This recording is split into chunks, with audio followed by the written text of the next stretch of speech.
Good morning అండి. చూడండి, ఈరోజు నేను పులిహోర చేశాను. మా ఇంటి పులిహోర ఎలా ఉంటుందో మీరు ఒక టేస్ట్ చూడండి. ఫస్ట్ ఇలా అన్నము బియ్యం కడిగేసి పొయ్యి మీద పెట్టేసుకున్నాను.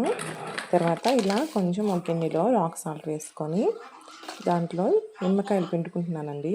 చూడండి, ఇలా నిమ్మకాయ పిండేసుకుంటున్నాను. రాక్ సాల్ట్ వేసుకొని పిండుకోవాలండి నిమ్మకాయలు. మీకు తెలిసే ఉంటుంది, మళ్ళీ చెప్తున్నాను. ఇలా పిండుకున్న తర్వాత అన్నం ఉడికిపోయిన అన్నాన్ని ఇలా ఒక దాంట్లో పోసుకొని ఆరబెట్టుకున్నాను. తర్వాత ఒక బాండీలో కొంచెం ఆయిల్ వేసుకున్నాను. ఆయిల్ ఒక 4 స్పూన్స్ వరకు వేసుకున్నానండి. పులిహోరకి కొంచెం ఆయిల్ ఎక్కువే పడుతుంది. ఆయిల్ మరి తక్కువ ఉంటే అంత బాగుంటుందండి పులిహోర. కొంచెం ఒక 4-5 స్పూన్స్ వరకు ఆయిల్ వేసుకోవాలి. తర్వాత ఆయిల్ వేసుకున్న తర్వాత కొంచెం ఆవాలు వేసుకున్నాను.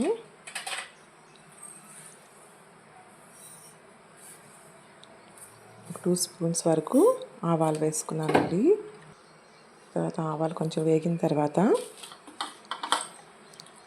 మినప్పప్పు పచ్చిమిర్చి వేసుకున్నానండి. ఇలా పచ్చిమిర్చి వేసేసుకున్నాను. ఆవాలు వేగిన తర్వాత పులిహోరకి ఇలా ఎండుమిర్చి వేసుకుంటే టేస్ట్ బాగుంటుందండి. ఇట్లా చేసి చూడండి పులిహోర. మా ఇంటి పులిహోర టేస్ట్ బాగుంటుంది. ఇదిగో ఇలా ఆవాలు పచ్చిమిర్చి వేయడం వల్ల కెమెరా పైన చిందుతుందండి, అందుకని ఇలా పెట్టి చూస్తున్నాను నేను. అదే మినపప్పు, పచ్చిశనగపప్పు, వేరుశనగపప్పులు వేసుకున్నాను. కొంచెం జీడిపప్పు కూడా వేసుకున్నానండి. మీ ఇష్టం, ఆప్షనల్ ఉంది. కొంతమంది నచ్చారు కదా అలా. తర్వాత కొంచెం కరివేపాకు కూడా వేసుకున్నాను. అన్నీ మంచిగా ఇట్లా ఫ్రై చేసేసుకుంటున్నాను.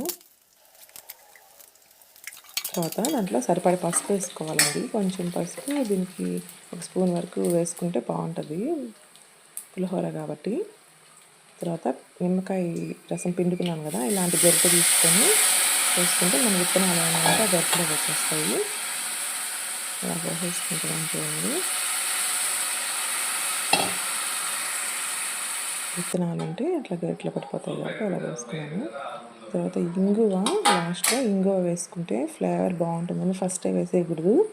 ఇంగువ ఫ్లేవరు పోతుందండి మనకి. లాస్ట్లో కొంచెం వేసి ఒక 2 మినిట్స్ అలా ఉడికిచ్చేస్తే ఇంగువ ఫ్లేవర్ చాలా బాగుంటుంది. తర్వాత కొద్దిగా మెంతి పొడి కూడా వేసుకోండి. వేసి చూడండి, ఇలా పులిహోర టేస్ట్ చాలా బాగుంటుంది మెంతి పొడి వేసుకుంటే.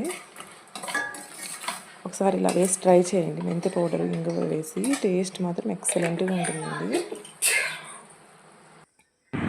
తర్వాత ఇలా నేను రైస్ ఆల్రెడీ తీసి పెట్టుకున్నాను కదా, ఆరబెట్టుకున్నాను కదా, ఇలా ఆరబెట్టుకుంటే బాగుంటుందండి రైస్ పులిహోరకి. దాన్ని కలిపేసుకుంటున్నాను చూడండి.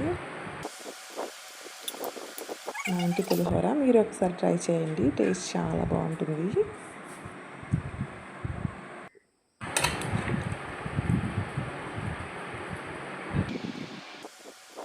చూడండి ఎంత బాగా వచ్చిందో, కలర్ఫుల్గా, టేస్ట్ కూడా ఎక్సలెంట్గా ఉంది. ఒకసారి ట్రై చేయండి.